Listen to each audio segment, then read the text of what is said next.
There are no subtractions and divisions in our mind. There is only addition and multiplication. I will just remove negative thoughts and I will have positive thoughts.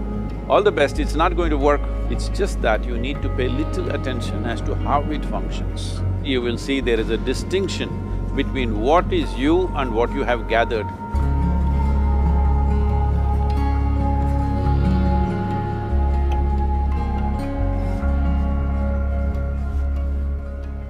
Well, see the way the question is asked and also the way normally it's addressed is, people think there is something called as negative thought and positive thought.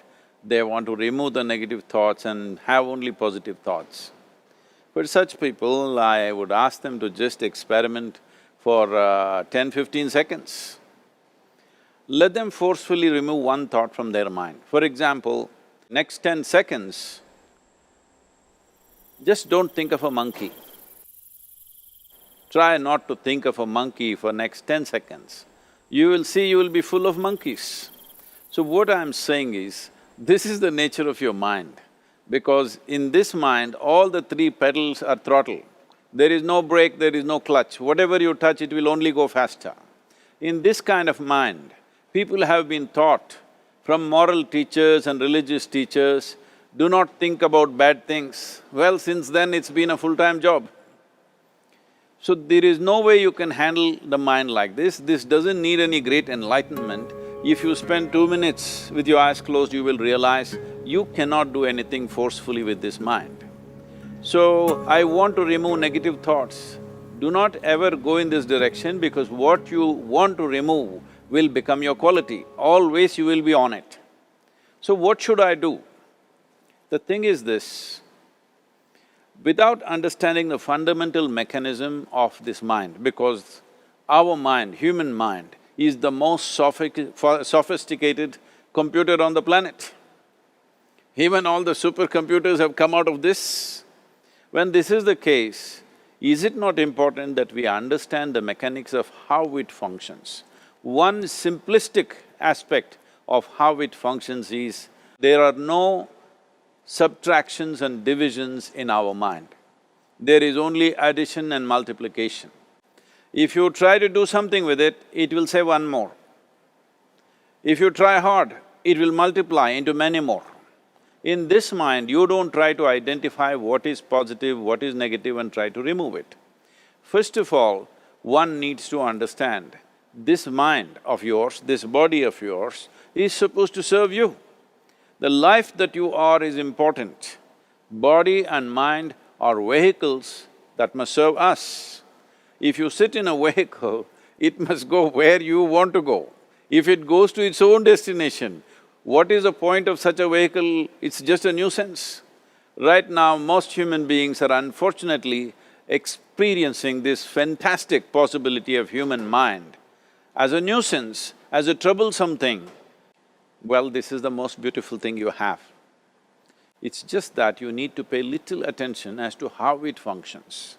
One simple thing is this.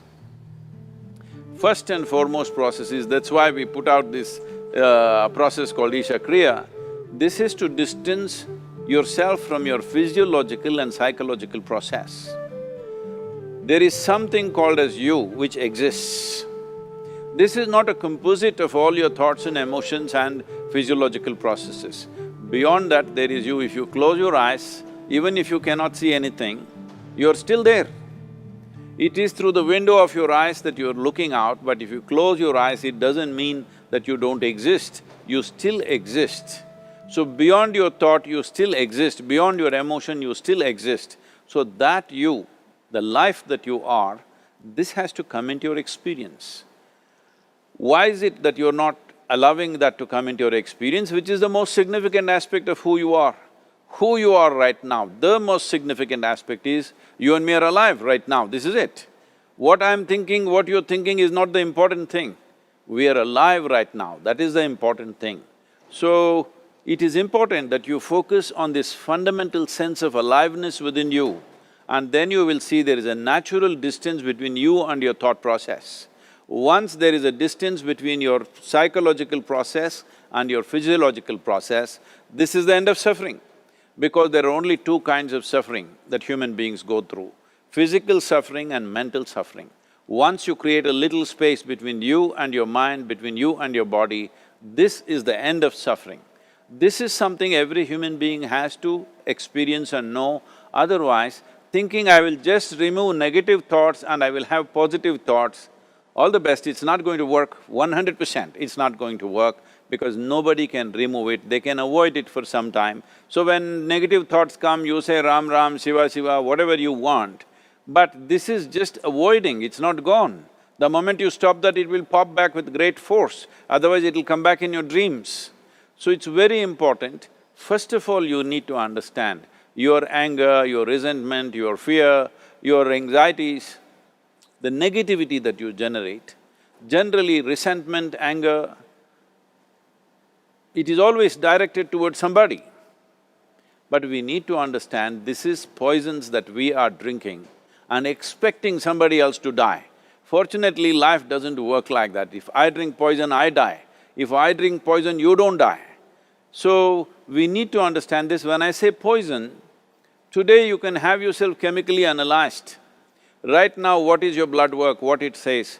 5 minutes of intense anger, check your blood work and see, there will be lots of negative elements in it, literally you're poisoning yourself. So, do you want to poison yourself? Definitely not. Now the very question is coming from certain helplessness, what shall I do? Don't do anything, just sit back and just concern yourself with something which is a life process. Maybe your heartbeat, maybe your breath, maybe just a sensation of being alive. Depending upon how sensitive or how perceptive you are, accordingly, find something. It could be a sensation in the body, it could be breath, it could be heartbeat, it could be anything, something which indicates life to you. Just pay attention to that for some time. Slowly you will see there is a distinction between what is you and what you have gathered, which includes both your physiological and psychological possibility or mess, whatever you made out of it.